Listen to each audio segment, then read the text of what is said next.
Good morning. I want to welcome everyone out this morning. Welcome to the visitors. We have a couple of friendly faces in the audience, and I think Kenzie, your mom and dad are here, so welcome.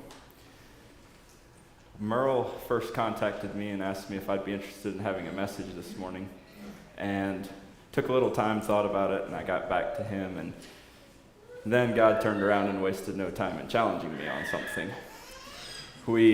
My wife and I went to see The Chosen in theaters, and they were playing The Last Supper. And Jesus was telling his disciples how his time on earth is limited. And he said that his disciples were going to have to be the ones to go out and preach his word. And Peter was super excited about it. He went out right away and started preaching, and he didn't know what to say, and John was mouthing the words to him, but he was excited about it. So that was my challenge, to make sure I'm excited about it and not be looking at this as, oh, come on, Merle, really, me? So we're going to try to have a little fun with this morning. But to the visitors, I'm not an everyday preacher, so pray for me. Maybe pray for my wife. She's a little bit more nervous than I am. I told her this morning, I said, my sermon notes just weren't feeling quite right, and so this morning I went through and I deleted a whole bunch of them, and I'm down to one paper, and so we're going to see what God has for us this morning.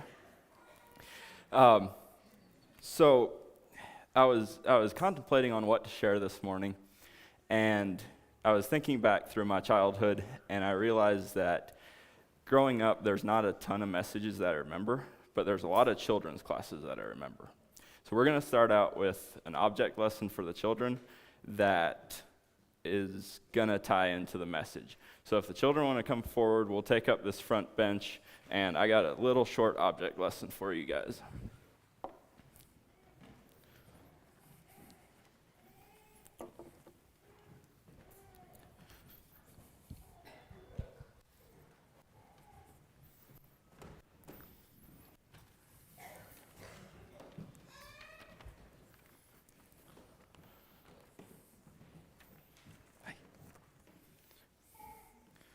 Perfect. You guys can just sit on the floor if the bench is full.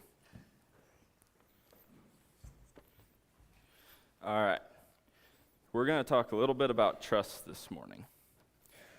If I ask you guys, how many of you would say that you trust in God? Yeah? How many of us know what that means? We're going to try to dive into that a little bit. You know what that means?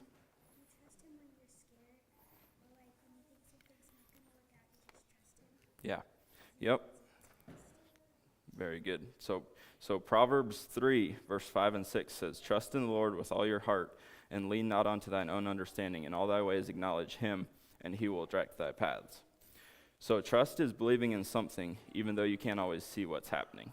And sometimes that's hard, even for adults. But we need to trust in God. So I have a little object lesson. I'm gonna need a couple volunteers to come up here and help me with it. Who wants to come up? You want to come up, Tessa? I'll choose one more later then. So we got a Ziploc baggie here. You want to take that? Okay, make sure we don't spill it. Okay, can you pour it in there? We're going to make it pretty full.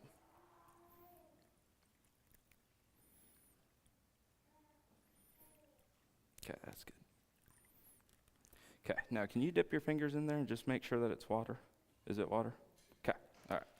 So we're not pulling a fast one here. This is liquid water.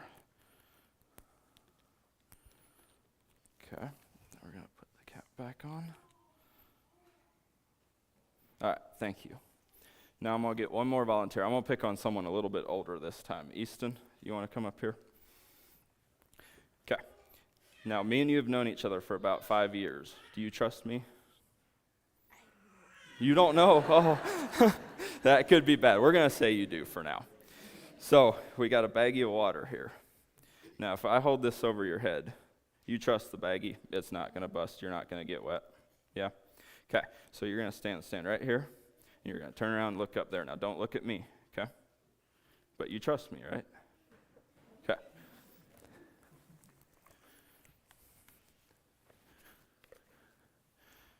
So Easton trusts me. But I got a sharp pencil here. You think he's going to get wet if we poke it through the baggie? Should we try it? Should we try it? Okay. He said he trusts me, so we're gonna try it.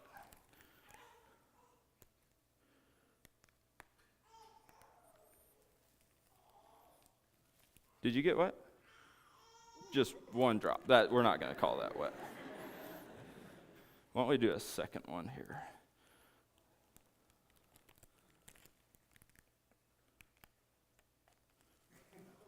That one failed. I'm sorry. We're gonna pretend.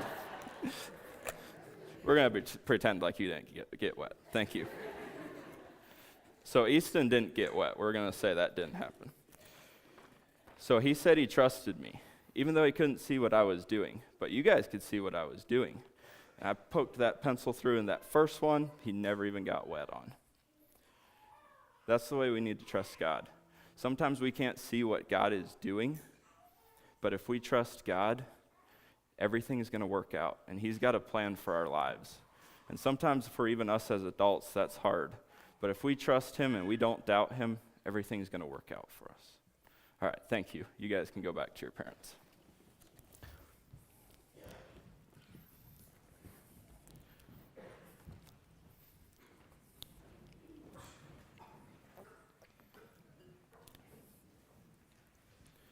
Unfortunately, that worked a lot better at home than it did up here, but I think they still got the gist of it. Sometimes children's object lessons are more for us as adults than they are for the kids, and a lot of times the video I had watched on that object lesson, as soon as the teacher went to poke the pencil through, the child ran out from underneath. And too many times, that's my response to God. I say, God, I trust you. But as soon as God does something that I'm not sure what He's doing, I say, whoa, whoa, whoa, whoa, whoa. I trust you as long as I can see what you're doing. But we'll get into that here in a little bit. So, to start with, we're going to go a little bit off topic, but we'll pull it back together. Growing up, American history was my favorite subject in school. And it was one I put effort into. It was one I enjoyed, and it was one I got the best grades in. So we're going to look back a little bit. We're going to look a little bit at the history of some war tactics and some weapons, and then I promise we'll pull it back into a sermon topic. So if you go back quite a ways, wars were fought with spears. They were fought with bow and arrows. Pretty ineffective weapons compared to what we have today. But then everything evolved, and eventually we got what they called muskets. And these were guns that you put powder down the barrel, you put a bullet down the barrel, and it took a long time to reload. The accuracy of it was pretty awful. I mean, you're talking 50 yards, it was a 50-50 chance you were going to hit what you were aiming at. But then it kept evolving, it kept getting better, and finally, we got to the place where they had a bolt-action rifle. Now you had capability to hit what you were aiming at, longer distances, reloading time was quicker. And then there was a new tactic that came out somewhere around World War I, and they called them snipers. And it's a highly effective tactic that we still use today. And so the idea is, the definition of a sniper is a person that kills from a hidden vantage using extreme precision and calculations. Now, there's a whole bunch of factors that go into making a shot for a sniper. Those include range, wind, altitude, elevation, ambient temperature. And if even one of these factors is off or unaccounted for, that could be the difference between mission success and mission failure. And so they take their job extremely seriously because there's so much on the line. And so how seriously do I take my relationship with God? Do I realize that there is a lot on the line because we only get one life? And so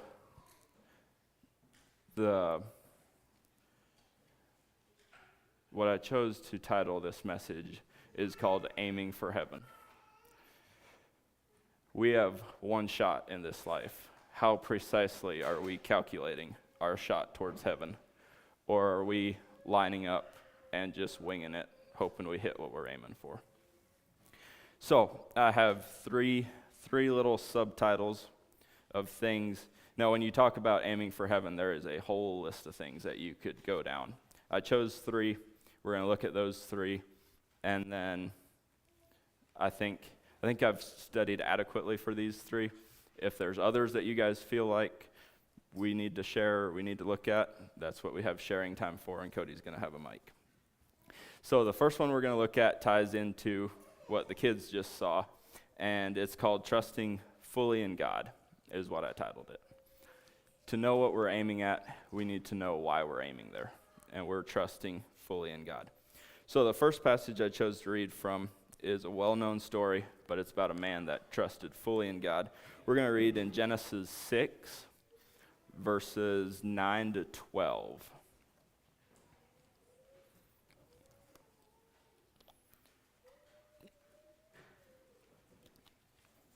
So Genesis 6 is the story of Noah. Now, this is a story that we hear a lot from little itty-bitty children. We teach the story of Noah's Ark.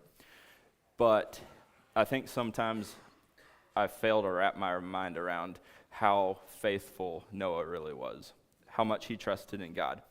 So we're going to read Genesis 6, starting in verse 9. This is the account of Noah and his family. Noah was a righteous man, the only blameless person living on earth at the time, and he walked in close fellowship with God. Noah was the father of 3 sons, Shem, Ham, and Japheth. Now God saw that the earth had become corrupt and was filled with violence. God observed all this corruption in the world, for everyone on earth was corrupt. So God said to Noah, I have decided to destroy all living creatures, for they have filled the earth with violence. Yes, I will wipe them all out along with the earth. Build a large boat from cypress wood and waterproof it with tar inside and out. Then construct decks and stalls throughout its interior. Make the boat 450 feet long, 75 feet wide, and 45 feet high. Leave an 18-inch opening below the roof all the way around the boat. Put the door on the side and build 3 decks inside the boat, lower, middle, and upper. Look, I am about to cover the earth with a flood that will destroy every living thing that breathes. Everything on earth will die. But I will confirm my covenant with you. So enter the boat, you and your wife and your sons and their wives. Bring a pair of every kind of animal, a male and a female, into the boat with you to keep them alive during the flood. Pairs of every kind of bird and every kind of animal and every kind of small animal that scurries along the ground will come to you to be kept alive. And be sure to take on board enough food for your family and for their animals, for all the animals. And this is the verse that I had highlighted.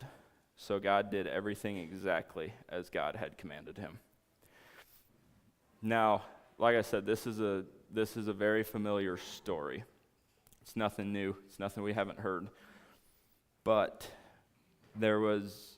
I did some other reading other than this passage, and it said that Noah was in his 600th year of life at this point. And I tend to think of Old Testament people of, oh, well, they just lived long. And I struggle to put a timeline in my head. So Noah was in his 600th year.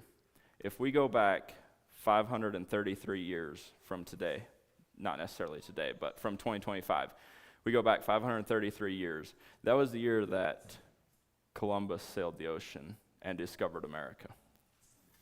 There's been a lot of things that have changed from that point to now. That was about Noah's lifespan until he built the ark.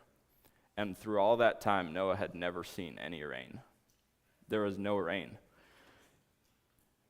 But when God told him to build a boat and that he was going to have a flood, Noah never doubted. Noah trusted in God and said, all right, God, I'll do what you want me to do. I hope that's my response to God. When God tells me to do something, I hope I have Noah's trust and I can say, yeah, I'll do it, God. The second subtopic that I had is, I titled it, Where Are Our Priorities? And this was a tough one for me. But the disclaimer for this message is, I think God wanted me to share this because I needed to hear it too. And so I'm talking to myself a lot in this message, and hopefully you guys get something out of it as well.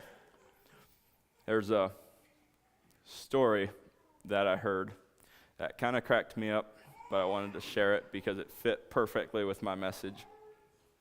One of my coworkers that attends this church here, we won't name names, but you guys can figure it out. He has 2 small sons. He shared a story with me that I thought was perfect. A couple of Sundays ago, they were struggling to behave and sit still in church. And he mentioned to them that if they don't start behaving, they're going to have to skip Sunday school and go to Sunday school with Dad. And that's where the switch flipped.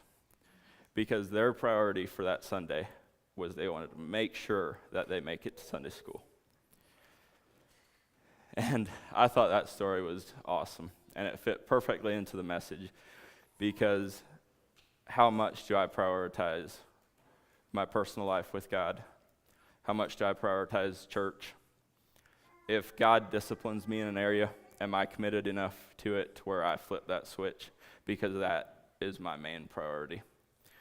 So we're going to look at another passage in the Bible with someone that had his priorities in order. So we're going to read Daniel 6.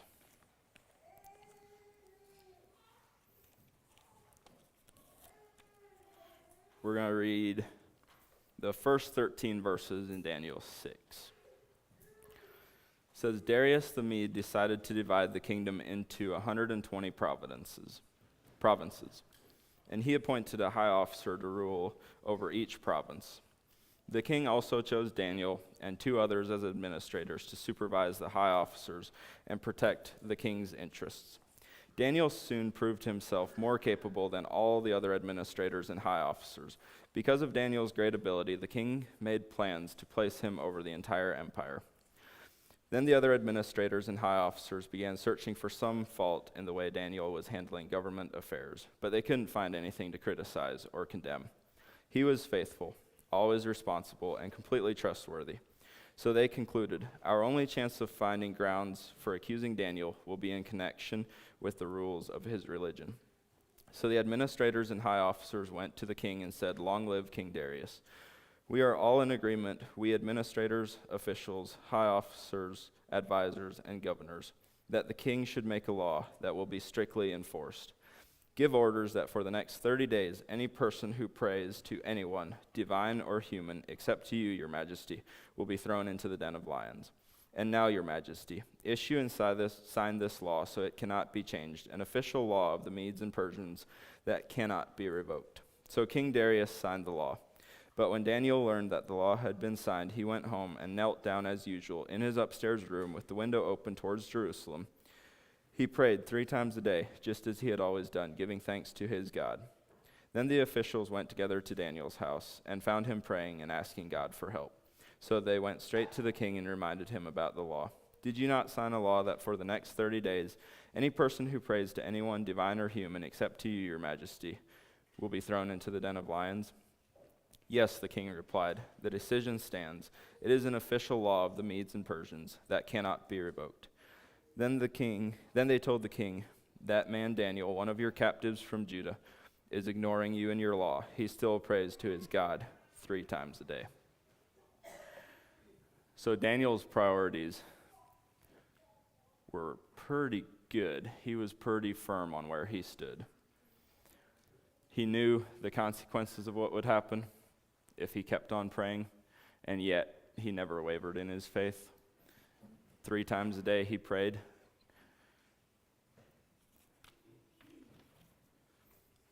And so, how firm are my priorities?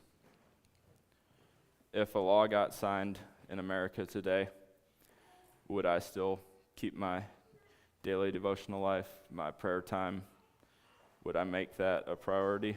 Or would it be easy to say, I don't want to get in trouble with the law. I'm going to skip it for this week, and hopefully that law goes away. In this case, it was 30 days. How easy would it be for me to just say, the next 30 days, I'm just going to hold off on it, make sure I don't get in trouble with the law. But Daniel didn't. There's a lot of other places we could go with where our priorities are in life. Interesting story that I thought about was my wife and I both love softball. We love baseball. An enjoyable evening for us in the summertime consists of going to a Rockies game and just hanging out, just chilling. But I thought about it. We oftentimes on a Friday night, Saturday game time might be at 6 o'clock, first pitch might be at 6 o'clock, but if the doors open at 4:30, 9 times out of 10, we're there pretty early. When we buy those tickets, we pay a lot of money for them. We put that on our calendar. That's a set thing that we do. And we want to get the most out of that experience. So we make sure we're there early. We walk the stadium. We look at a bunch of things. We get a hot dog or two. We get some nachos. We make sure we're in our seats because we don't want to miss that first pitch. But how do I view that in my church life? Nevin's a great guy, but if Nevin said, for the next year, we're going to charge $50 a seat to sit here in church. Church is going to start at 9:30, but I'm going to open up the church doors at 8 o'clock. I'm pretty sure I wouldn't be squeaking in here at 9:25 just to catch the service. I don't want to be here early because I'd want to get that full church experience. I'd want to be here and socialize with people. And I can do that for my fun times. But for some reason I show up Sunday morning in church and I'm still thinking about last week. I'm still thinking about our softball tournament from yesterday. There's so many things that I can be thinking about. But is my priority every Sunday morning to be fully in church, to be worshiping God, to be getting the most out of every church service that I can, because we never know when our last church service is going to be.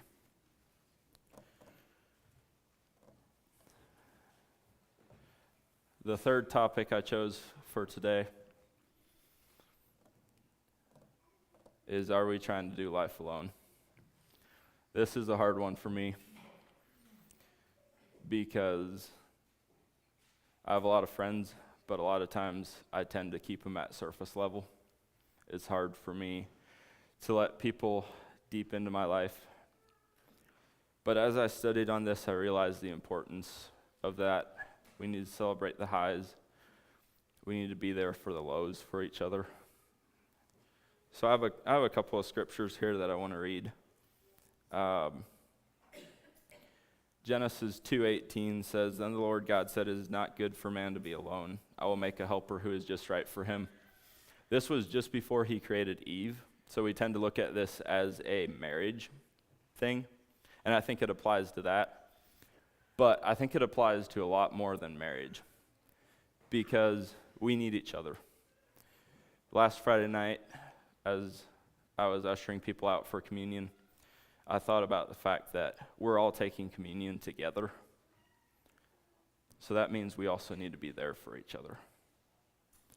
Everybody that took communion said, I want to be a part of this church. And a part of this church doesn't just mean I show up on Sunday morning. It means we're there for each other. So I've chosen to read some out of 1 Samuel. So a couple of verses real quick here in 1 Samuel 18, and then we'll jump to 1 Samuel 19. 1 Samuel 18, 1 through 3 says, "After David had finished talking with Saul, he met Jonathan, the king's son. There was an immediate bond between them, for Jonathan loved David. From that day on, Saul kept David with him and wouldn't let him return home. And Jonathan made a solemn pact with David because he loved him as himself." And then jumping over to 1 Samuel 19. I'll cover some of the things that happened between here, but let's read 1 Samuel for now. Saul now urged his servants and his son Jonathan to assassinate David. But Jonathan, because of his strong affection for David, told him what his father was planning. Tomorrow morning, he warned him, "You must find a hiding place out in the fields. I'll ask my father to go out there with me, and I'll talk to him about you. Then I'll tell you everything that I can find out." The next morning, Jonathan spoke with his father about David, saying many good things about him. "The king must not sin against his servant David," Jonathan said. "He's never done anything to harm you. He has always helped you in any way he could. Have you forgotten about the time he risked his life to kill the Philistine giant and how the Lord brought a great victory to Israel as a result? You were certainly happy about it then. Why should you murder an innocent man like David? There is no reason for it at all." So Saul listened to Jonathan and vowed, "As surely as the Lord lives, David will not be killed." Afterward, Jonathan called David and told him what had happened. Then he brought David to Saul, and David served in the court as before. So a little bit of things that happened between what we read there. Saul made David a commander in his army, and David excelled. He did very well. David had conquered the Philistines, and people credited him with more kills than what Saul had. And that's where the tension started, because Saul became very jealous about it. And it got to the point where he tried to kill David. A little bit later on, David ended up marrying one of Saul's daughters, and Saul was so mad at David that he gave one of his daughters to David to try to pull him closer so that he could kill him. So David was still Saul's enemy. And then Saul asked his servants and Jonathan to kill David. But Jonathan stood up for David, even against his father. Their friendship was firm, and their friendship was solid enough to the point where it saved David's life. Are we that committed to our friendships? An interesting thing that I thought of while I was studying is when someone messes up, commits a crime, they go to prison. Prison's not a fun place. But if your crime is bad enough, or you keep committing crimes while you're in prison, the worst thing that the U.S. government has for the worst criminals is what they call solitary confinement.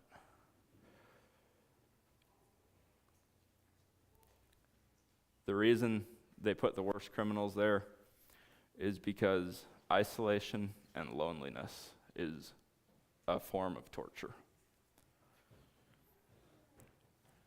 So why, too many times, we put ourselves voluntarily in isolation when we're at a low point? So hard to reach out to someone. But why do we want to go through this life living like the worst criminals? Isolation is not a fun place to be.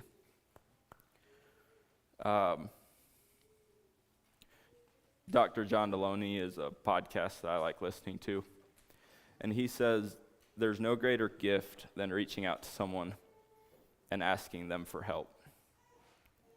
A couple of months ago, I went through this in my personal life. There were some things I was struggling with, and it sucked. But I reached out, I called someone, and I asked him if we could just go get breakfast. And over the last couple months, that's gotten to the point where we meet once a month now. We keep each other accountable to things that he's struggling with, things I'm struggling with. And it's been such a blessing. And so I would encourage anyone here, If you guys feel like that, reach out to someone. There's people here that are willing to walk alongside us. Galatians 6:2 says, share each other's burdens, and in this way, obey the law of Christ. It's pretty cut and dry. Let's make sure we're not doing life alone. This was an interesting message for me to prepare for. There was a lot of stuff I covered in a short amount of time, but there's one thing that stood out to me throughout this whole message, and it's something that my friend shared with me. I said, man, all the things that are listed in the Bible, it's so hard to do everything perfectly. Like, I'm going to mess up. I'm going to fail. There's going to be mornings that we have an early pour, and I don't have time to do my morning devotionals. And he said, God doesn't expect us to be perfect, but he wants to see effort. Nevin alluded to that a little bit this morning. God's not up there keeping a tally mark of our mess-ups or the things that we do good, but God wants to see effort on our part. And why do I get so busy in life that I can't even at least put effort into it? This is our one shot. What are we aiming for? Let's pray. Dear God, as we come before you this morning, we thank you for the many blessings that you've given to us. I thank you for a church that we can come together, we can worship you. I pray that as we go throughout the next week, the next month, the next year, I pray that we can have our aim towards heaven. I pray that we can trust fully in you. I pray that our priorities would be in the right order. And I pray that we wouldn't go through life alone. I thank you for giving us friends that we can do life with. And I pray that we would help each other to draw closer to you.